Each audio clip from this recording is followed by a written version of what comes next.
Verdugo, who's the director of Homeboy Industries. Am I correct? Is this their 26th anniversary? It's 28. 28, so the information on the website's a little off. All right. Anyways, 28 years they've been service. We also have Adrian Vasquez and Sam Lewis from the Anti-Recidivism Coalition.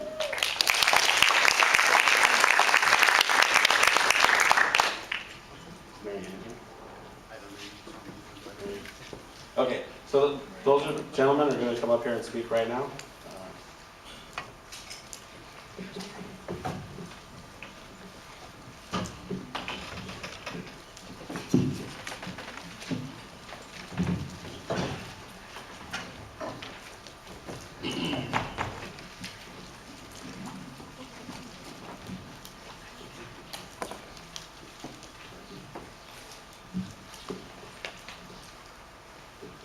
All right.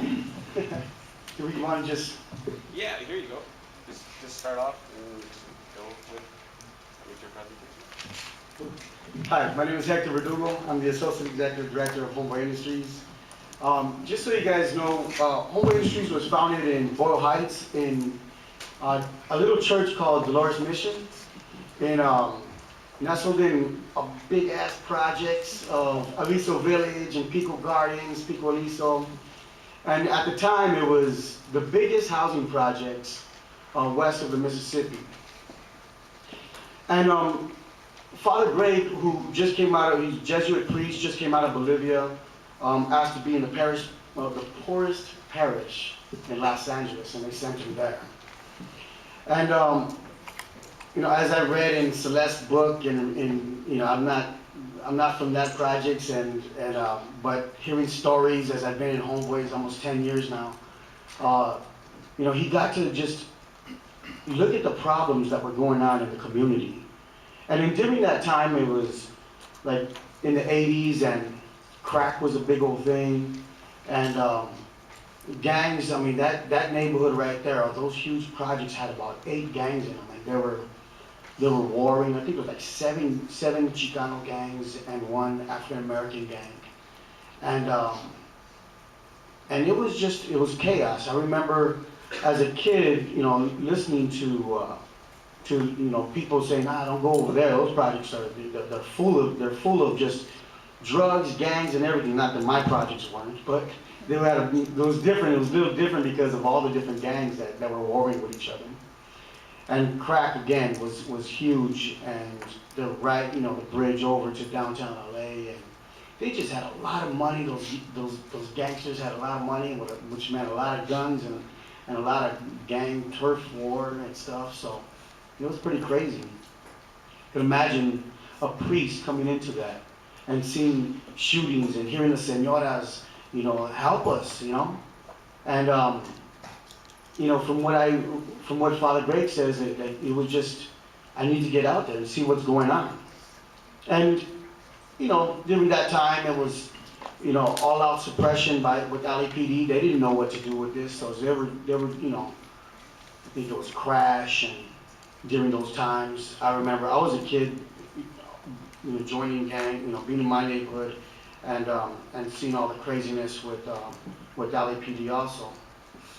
So Father Greg just, instead of wagging his finger, "You guys stop doing that, stop being bad and do good," you know, he just decided to go out and be with the guys, see who they are, create relationships with them, and catch them at vulnerable times. I remember I was in juvenile hall, and this guy who was from that projects was saying, "Father Greg's gonna come," and I'm not a Catholic, and I was like, "So what?" You know, and he's like, "No, dog, you don't know this dude." And he goes, "I'm gonna introduce you to him." And I said, "All right, he's like."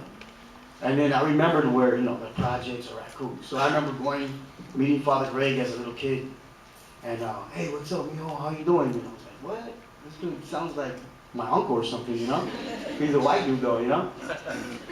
So I said, "Hey, you know, my name's Hector, I'm from Ramona Gardens." And he was like, "Oh, all right." And I told him, "So you're in those projects, huh?" He was like, "Yeah." "Do you know so-and-so, this dude?" And he was like, "Yeah, I know him. How do you know him?" I said, "Well, I know his sister." I go, you know Sister Vero? And he's like, yeah, I know Vero. And I already had my name and my address written out on a little piece of paper. So, could you give this to her? He was like, he just started laughing. He goes, sure, I'll give it to her, man.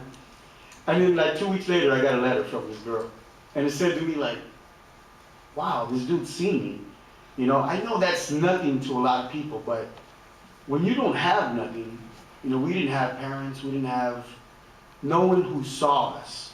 And if they did see us, they seen us as criminals. They, you know, as some of us who've been in the juvenile and prison system, going into juvenile hall for the first time, sitting down there, and then a district attorney that you have no idea who he is just starts wailing on you, and you know, with words, and like, dude, I never even seen this dude before. He's already on my butt, you know. And then you see a priest that just sees you and says, yeah, man, I'll do that for you, no problem. It did something, you know. I didn't see him for many years after that. But we're one of the largest gang interventions in the world. We have our educational program, we have tattoo removal, we have therapy sessions, vocational tracks. I'm really, you know, proud to say our guys are starting to go to universities now instead of just, I mean, not instead of just, I don't mean to downplay, you know, ELAC and you know, like community colleges, but they're just taking this track, you know, to higher places, and it's just really, really awesome. Just recently, I had one of our guys, we got invited by Javier Starring to Sweden, and he says, bring a youngster with you. I said, yeah, just, you know, I'm going to Sweden, dog. You know, he took his youngster with me, you know? So we met the Queen of Sweden, and all kind of like just amazing things that happened. And, you know, this youngster is like 18 years old, and eyes opened up. Came back to, he's at PCC, and just said, I'm going to take the study abroad class. And now he went to Oxford, we raised some money for him, and then in his break he went to Brussels and Amsterdam and France and Greece, and he let his hair grow out, and he's just like, and he's been with us for a few weeks already, probably a month now, and he's like, I missed Greece. You know what I mean? Like, man, to me, that's just, it's just so huge. This guy is not going to come back to his barrio and say, let's gangbang, let's do this. The world is too big for this. My world, from being a little barrio in Rosemead, is now the world. I could do things. So, from all the different programs that we have at Homeboys, we serve 12,000 people a year come through Homeboy Industries. We just had Lo Maximo, and we've got all the numbers and did a little thing, and we've seen another about 10,000 visitors that come and visit us from all over the world.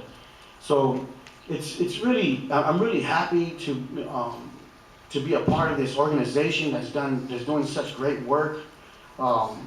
There's a Dr. Georgia Lee did a study on us, and 70% of the people that graduate our program stay out of prison. They don't reoffend. That's huge, man. And I believe that the 30% that do go in and do reoffend, they know where to come when they get back out. That's part of the program. Is, you know, if you decide not to be in it, that we say, come back when you're ready, man, because we're always going to be here.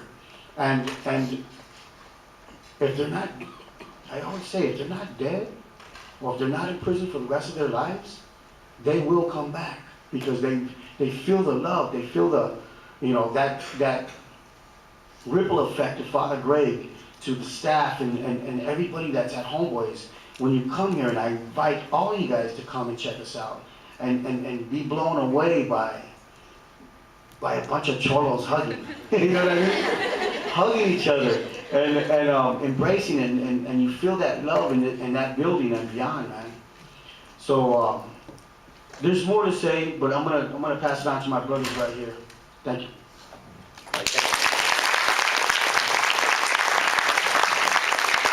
Well, first of all, good morning, and thank you for allowing us to speak in front of this panel. It's an honor.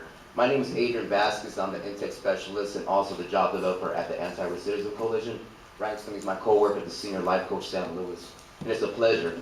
I'm going to touch up a little basis about ARC and a little bit about my history, and also I'm going to pass it on to my our senior life coach, Sam Lewis. So what is ARC? A lot of people have been wondering what it's about. They hear the acronym and they don't even know. So ARC is a support network for and comprised of formerly incarcerated individuals like myself. Individuals come together as members and committed to live 5 prongs. In order to become a member of ARC, we don't call them clients, we call them members, like a family. You gotta be crime-free, drug-free, crime-free, a service to the community, working towards school or in work. ARC supports members through mentoring, regular support network meetings, regular life skills, advocacy training, and connects them with the services needed. What we do also, we provide services, but when we don't have those services, we liaison to other organizations like NOTAC or Amity or Homeboy Industries. ARC members work with an expert staff to become advocates to change our lives in the criminal juvenile justice system. But a lot of people wonder how the ARC started, and it started way back with, ironically, when I met Mr. Scott Bunnick. He's an executive producer at that time of Green Hat Films. Scott advocated for and mentored incarcerated youth as an instructor and board member for Inside Outside Writers at the time. He also, during that time, Scott developed a college program for incarcerated youth in partnership with California Department of Corrections. So Scott left the industry, the big Hollywood Mongol. He left all that to advocate for and help those that were once incarcerated and affected by the system. Scott left it. He went to juvenile hall for the Inside Outside Writer program up in Sylmar and Ventura. And Scott witnessed firsthand how detrimental impacts of crime, incarceration, recidivism destroys individuals and families alike. But also Scott saw an opportunity to transform the system, to reduce recidivism and improve community health by combining programs in prisons with comprehensive reentry services upon release and investing in individuals who experience incarceration. So Scott then ended up founding the ARC officially 3 years ago. We became a nonprofit. We're located actually on 5th and Hill in the heart of downtown Los Angeles. And once under Scott's direction, ARC has grown to over 300 members right now. Highly successful formerly incarcerated individuals working toward reducing mass incarceration, re-imaging rehabilitation in the system, supporting reentry, decreasing the numbers of men and women, those who are currently in the system. And so ARC has major advocacy priorities: improving the outcome of formerly incarcerated people, that's 1. 2, investing in people in communities most impacted by crime incarceration. 3, reducing crime, increasing public safety. And 4, decreasing the use of incarceration. Those are the main components of ARC. And ARC achieves its goals by several other factors. 1, providing a support network for and comprised of formerly incarcerated individuals like myself. I mean, someone can walk in that was formerly incarcerated, straight out of the juvenile system, and walk into their offices and they feel that family bond. They're embraced. They're not looked at as a client. They're not a number. They have a name. We want that. We want you to embrace you as a brother and a sister. When you feel that component, when you feel that love, everything changes. Because as a formerly incarcerated individual myself, I was lost when I got out. I served, unfortunately, 20 years of incarceration. Former lifer got out 2 years ago. And when I got out, I felt a sense of being lost, not fitting into society. We're looking back at a person that was once 19, here he is now 39.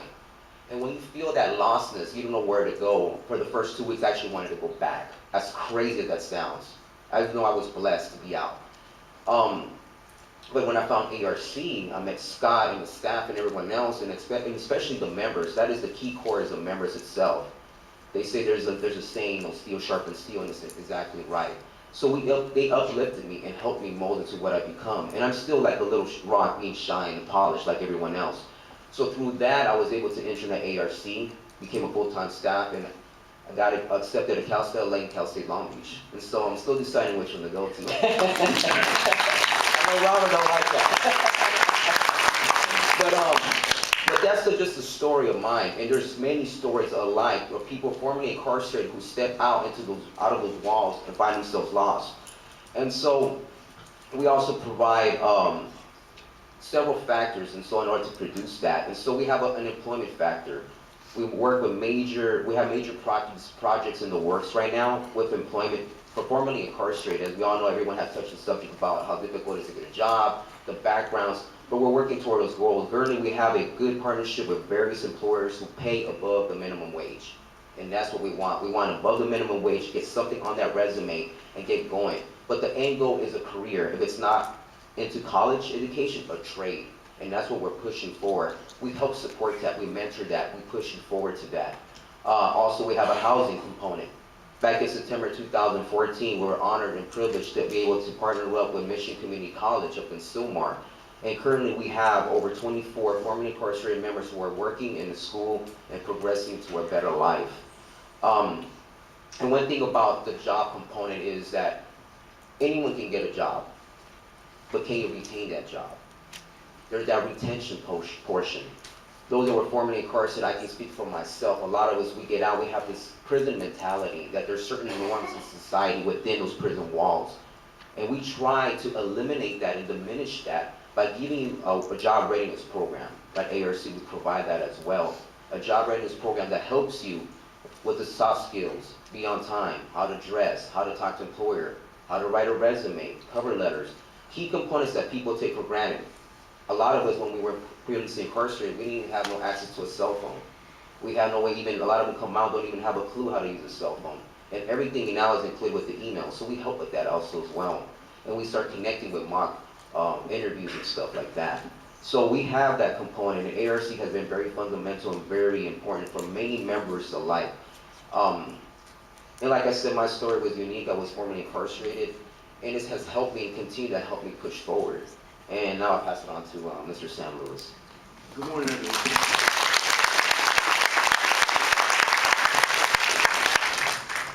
Thank you for allowing us to be here this morning. Microphone check. So ARC is made up of two components. One, Adrian talked about our membership support component, and the second part is our advocacy and policy component. ARC has passed or assisted in passing 6 laws, including Senate Bill 9, which basically allows a juvenile who's been sentenced to life without the possibility of parole to demonstrate that he or she has been rehabilitated, go before the judge that sentenced him or her, and have that sentence commuted to life with the possibility of parole. I know that sounds bad, but that also lined up with 2 more bills that we were instrumental in assisting in passing, SB 260 and 261. So SB 260 actually allows a juvenile who's sentenced to life with the possibility of parole to go to a youthful parole hearing, a youthful offender parole hearing. That's up to the age of 18, if the commitment offense was committed up to the age of 18. What we did, because that was not enough, we passed or assisted in passing SB Senate Bill 261, which pushed the age limit to before the 23rd birthday, which basically means this. When a youthful offender is incarcerated and you go before the Board of Parole hearings, your youth is held against you. That's one reason to deny you parole. Your circumstances are held against you. So if you're 15 when you committed a crime and you come from a dysfunctional family, you live in a gang environment, and all these bad things happen to you, and you end up committing a crime, those things are held against you. You have no control over your circumstances. And you were young. Those 2 things used to be held against youthful offenders. Now those things are no longer held against the individual that's incarcerated, but now actually held in favor of. But that doesn't, it's not a get out of jail free card. The individuals that go before the Board of Parole hearing still have to demonstrate that they understand why they committed their commitment offense.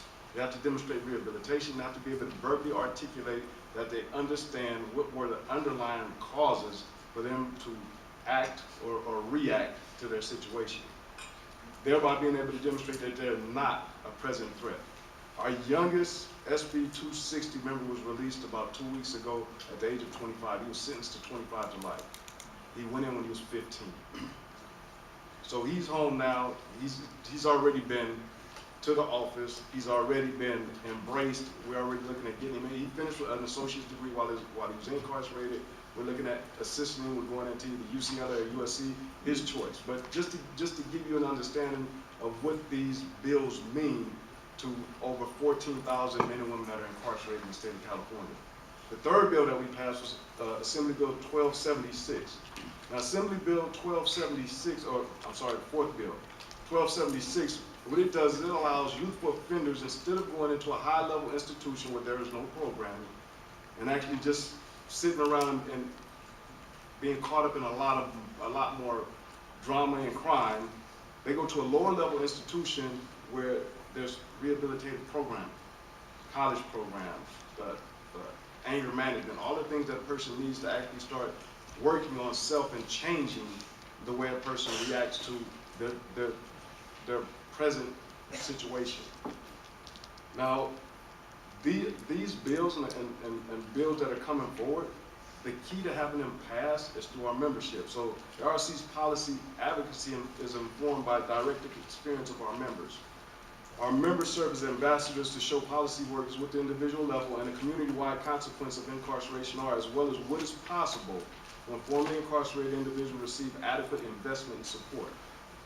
We accomplish our policy aims by educating legislators and the public of various issues, through op-eds, policy briefs, participation in conferences, lectures, photojournalism, and other forms of media through which ARC members express and advocate for the dignity of formerly incarcerated people.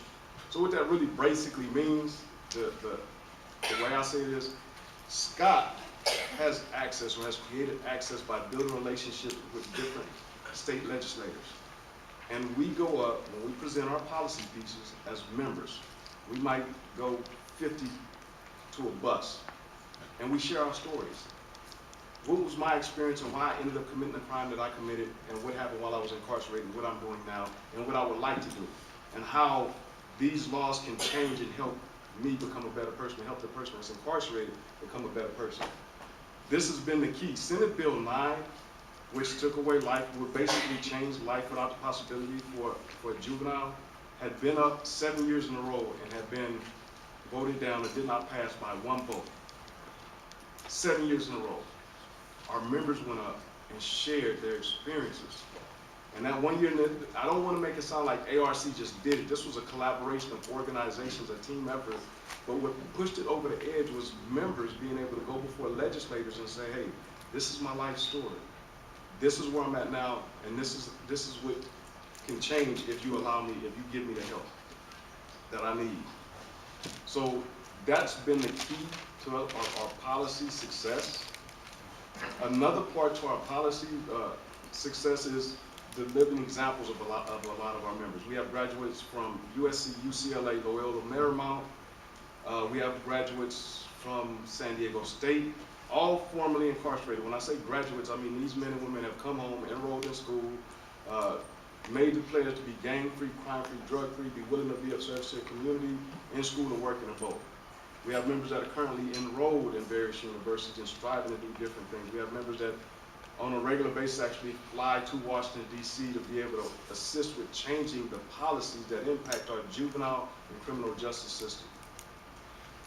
All of this was created by Scott's access. He understood that he could tell a story or he could show a picture or a piece of paper, but having a living, live human being sit before a legislator and say, this is my life story, will you help me and will you help others like me, is the game changer.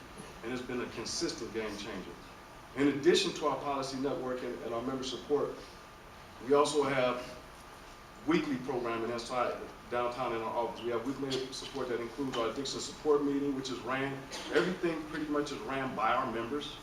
So it's trained, our members are trained and certified to be able to run various programs or have a great deal of experience while incarcerated and have received their certifications while incarcerated or after being incarcerated. So we have addiction support group every Monday, rhetoric writing every other Tuesday, relate to relate spoken word presentations every Wednesday, inside out writers, which is going into state prisons now, which was predominantly going into juvenile halls, is now also inside ARC, and Toastmasters every other Friday night.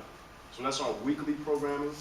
Monthly membership support includes 3 different parts. Our monthly support meeting, where we bring as many members together on the last Sunday of the month to expose them to new resources and to just basically network, touch bases with, because everybody's working and going to school, so it's busy. So here's a space, here's food, here's an environment where we can all just come together and talk about new things that we've learned. Every other month, we do what's called a philanthropic event. So we ask members to come together and volunteer their time to be of service. Last month, we went to Hilda Solis's district and cleaned up a park. Anything that needed to be done, Hilda Solis's staff came down, pointed out what we needed to do, and we did it. In between each one of those philanthropic events, we have what we call a community building event, which is just fun. So the last community event was over 100 members showing up at a skating rink and skating. About half who could not skate. But it's about family and building that support network that we've heard about. And at the same time, being able to talk about those struggles that we have in common. We also have a closed Facebook page just for our members and our allies and our mentors. So if a person is in need of something, whether it be housing, you're going through something, my uncle just was incarcerated. We had a member not too long ago that went through a really, really tragic event within her family, and immediately you could see action that was taken on Facebook. Okay, we need to call, we need to do this, and we got it together, and she knows that she's supported by a complete organization of over 300 members, plus staff, allies, and mentors. That's pretty much the two prongs of ARC. Myself, my personal story, I was incarcerated for 24 years. So like Hector, like Adrian, I grew up and was immersed in the gang culture and just lost myself there and eventually ended up with a life sentence. And while incarcerated, I literally went into prison semi-literate. I could barely read and write. While incarcerated, one of the things that I had to my advantage was a mother that wouldn't give up on me. And she pushed me to learn how to read, to learn how to write. And eventually at that time, there was very little college programming available, but what was available, I got involved with it, and eventually I finished my bachelor's degree through correspondence. I'm working on enrolling at USC now. And these are to finish I'd like to do a master's in social work. Just so you know, we're on the same team, same page.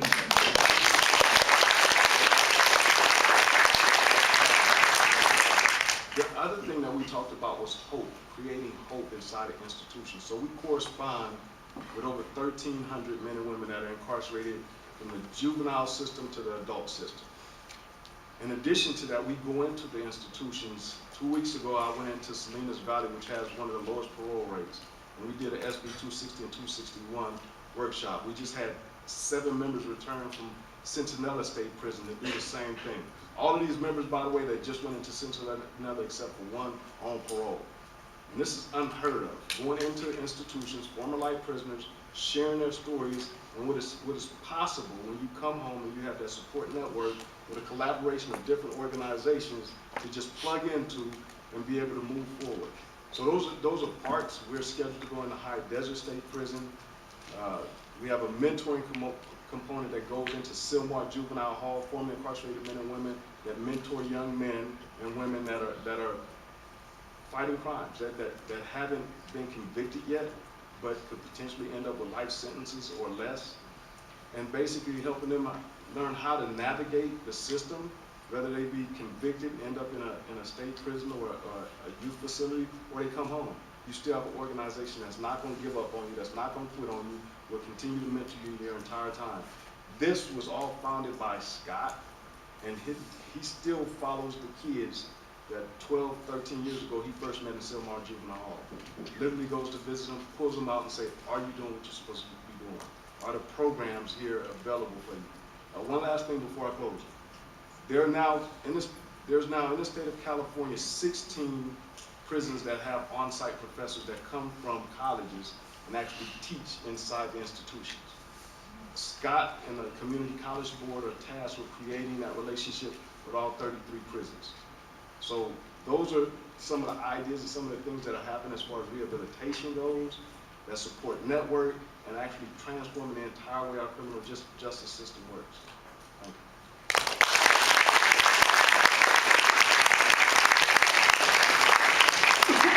Can you tell us a little bit more about being a life coach and what that is for the students? Okay, so a life coach, we didn't want to say case manager because that's like really clinical terms, and we have a lot of kids that come out of juvenile hall and DJJ, and when they hear life coach, it's like, dude, I'm not trying to talk to you. Or when they hear case manager, when they hear life coach, like, what is that? I'm going to coach you. I'm going to help you achieve the goals that you want to achieve. So basically, when a person comes home and they come to the office, they'll sit down with Adrian, me, another one of our life coaches named Norma, And we'll basically ask that individual what he or she wants to do. What are your goals? We're not gonna tell you what to do. I wanna go to school, I wanna get in a trade, or I want a job. Okay, so what exactly is it that you want to do? What kind of job? What is your skill set? Let's help you put together that resume, step by step, show you and assist you in doing these things. I'm not gonna do it for you. We'll sit next to you, show you how to use a Word document, how to create a resume, how to set up your own email or Gmail or Yahoo email, whatever it is that you need, walk you through it, and then you become empowered and you're able to do the things that are necessary. So when a new job comes up that Adrian finds and you want that job, okay, set your resume up. Fix your resume so that you can apply for this job. Do you have the right type of clothing necessary for that job? Do you have tools? All of the different, the small things that a person may learn that has never been incarcerated, we make sure that each individual that comes in has all of those tools. All right. I got one more question. You had mentioned a closed Facebook. One of our students had actually asked for, like, how do we get this information out? I think Facebook is fantastic. If you guys have your cell phones, I'd get out. I know Homeboys does a really good job of presenting and promoting. I know I love it when I see, like, one of their individuals, like, pops up. I got my driver's license, or I just got my GED and stuff. It means a lot. It says a lot that it's out there. It's continually contacting.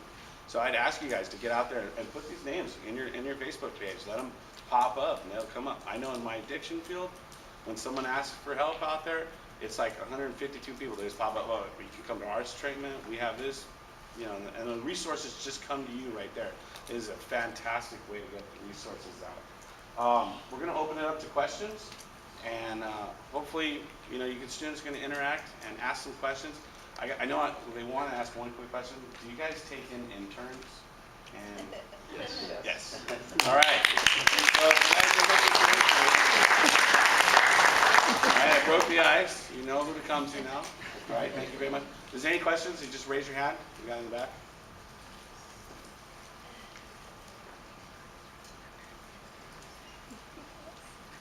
No.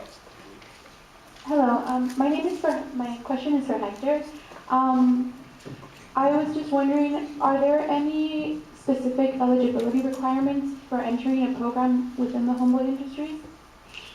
Yes, you know, I sit down whenever Father Greg's gone. I sit down at his desk and see who's coming into the program that wants to be a part of Homeboy Industries. Now, a lot of people come in that are non-gang members, or you can tell that they've been a gang member maybe back in the days, and now they just need a job.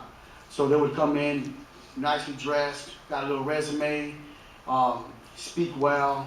And I would just say, you know what, you know, I want to work here. And I said, yeah, I get it. I would want to work here too. But let me help you find a job through our employment services. And we move them on to our employment services, help them out whatever way that we can, whether they want to, sometimes people want new careers or whatever, they get them in a vocational track or whatever. If not, just find them a job and move them on. It's the ones that come in that are super baggy, you know, got the, you know, in the middle of the conversation, their phone rings, hold on, dog. Hey, you're talking to Rector. You know, damn, this guy's crazy, man. That's the guy we want in here. Gang member, convicted felon, you know that he's gonna try to find a job and they're gonna, I don't know why they keep on slamming the door on me, dog. They don't want to take my application and all that type of stuff. Those are the brothers and sisters that we want at Homeboy Industries. So it's kind of reverse cherry picking. You got a felony, you're from a gang, you got tattoos all over you, yeah, you're the one that we want at Homeboys. Thank you. Sure. Any more questions? I have a comment while she's going there. I think that Mr. Lewis, he touched on something really important, or at least that touched me, which was self-sufficiency. So having that client or that consumer, because I think that being in the helping field, a lot of times, you know how you said you sit with them and you work on that Word document or show them how to create the email or the Yahoo, whatever it is they're working on, or the resume. We need to let them learn those or teach them those skills so that they can go out there and do things for themselves, regardless of being incarcerated 5, 10, 15, 20 years. There's so many things that they need to be able to do for themselves, because that gives them a sense of empowerment and self-sufficiency. So I think that's really, really important. Absolutely. So, yeah. One this is my belief coming out of prison after 24 years. Prison is a place that I've been. It will never, ever define who I am. Yes, I very true. define who I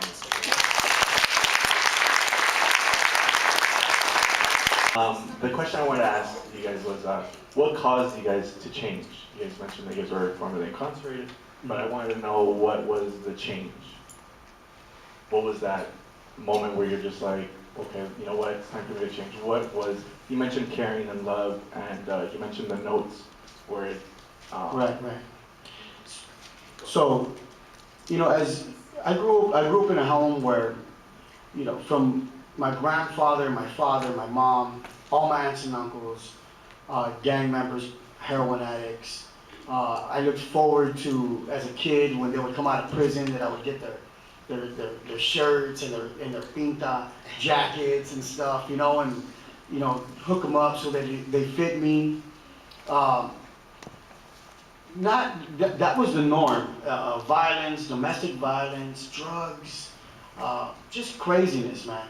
And then, of course, I was easily got into it and did that lifestyle. You know, I almost got killed many times. My twin brother got shot in the head, and he made it, thank God. He's doing well. And, you know, been in prison, juvenile prison, all that stuff. Now, at the end of it, at the end of when I realized, I was about 25, and I was drug dealing at the time and making a lot of money and stuff, but I just like, I don't know, something just came on me, and I was just like, reflecting on my life. I have kids now, I have my sons, my boys. And then I just started going in my mind and thinking about my grandfather, who I liked a lot. He was crazy, but he died of heroin. And then my father, never met him, died a week before we were born, heroin. My mom was a heroin addict till I was 25. You know, me, looking at my life, like in the prison, all the craziness. And then I was like, oh shit, my kids, they're gonna be just like me. And then I was just tired of it. I just looked and I said, I gotta change it. I gotta do something different. It's up to me, it's up to nobody else. This could keep going. And I didn't know how to do it. I thought I could do it on my own. I thought I'm smart enough. You know, when you make money or whatever as a drug dealer, your ego is huge, man. And so I said, I'm gonna stop this stuff. I'm gonna continue. I had different legit businesses that I was gonna run, and there was still, my mind was messed up. I saw things with violence and everything was just wrong. And I didn't know that, but I hated me inside of me. So when finally, to make a long story short, when I finally didn't have anything and I partied my ass off, I said, now I'm gonna throw my hands up. I'm gonna go to somebody because one of my friends, go to Homeboy Industries. And I said, I'm gonna go in there and I'm gonna start from the bottom. And started, you know, I was making $8 an hour at the time, a little embarrassed. You know, I remember I went to, because I told one of the guys, how do you make legit side money right here, man? Because I don't, you know, this is ridiculous, you know? And I remember him taking me to the Coliseum one time, right? And he goes, come on, now we're gonna sell frozen lemonade. And I was like, all right, that's cool, I could do that. You know, me behind a little kiosk, you know, I mean, $10, whatever. You know, so we get in there, right? And then, and he's like, all these little paisas right there, I don't know Spanish, so I'm kind of lost, you know? Grab this, grab that. So I grab a box and I walk outside, and he's like, and then this dude's a big old gang member, you know? And I go, what are we doing? We walk through the hallway, and then boom, the Coliseum, right? All the seats. I'm like, what are we doing out here? And then he grabbed the strap and he put it around his thing, and he goes, we're gonna sell lemonade, dog. Frozen lemonade. And he walked away, and I was like, oh shit, I became that guy. You know? I said, what am I gonna do? I remember I put the thing around and I said, are you gonna do this? I was so embarrassed. I thought the red just come up. And it was like God just saying, you wanted to change, right? Here it is. You gonna do it or not? I reached in there, I was red. I didn't yell frozen lemonade yet. I just put my hand up and I just walked around. You know? And I remember it was like these two black colleges playing with each other, so it was all African Americans, right? And then this dude said, "Hey, Jose, come here." Oh. You know what I mean? That's what's up, man. My name is Hector, man. And he goes, "Let me get a frozen lemonade." You got it, brother. You know? And then I was like, "You could do this, man. Just handle it." And Camilo was talking about that spirit, which he was referring to what you were talking about. And that spirit is what we build at Homeboy Industries, is to say, no matter what, I could be able to handle this. My girlfriend breaks up with me, I can be able to continue to go forward. I'm okay with me. And so, by the end of that night, I was yelling out frozen lemonade. You know what I mean? Frozen lemonade, come and get it, dog. You know what I mean? And that's what, you know, just from the quick lifespan of what made me change, that changed me. And then I thought I was going to be gone. I thought I was going to come do my thing at Homeboy Industries, get a feed my job, and roll out. But Father Greg asked me to stick around, and I did. And it's been nothing but blessings to me constantly, and to all the brothers and sisters that we connect with, that come through our doors. And even the ones that leave, I tell them, you know, if they went back on drugs and they don't want to go to rehab, I say, hey, come here real quick, doc. And they're like, "What's up, Hector?" Like he thinks I'm gonna yell at him or something. And I said, "I know you're on drugs, dog, and I know you don't want to do this right now. But don't worry, homie. I love you anyway. You're my friend anyway. Don't think because you're a drug addict that I don't care about you. We care about you always." So that's the message that I want people to feel. No matter what, we're gonna love you. We're gonna be in your corner, and we're here for you when you want to change.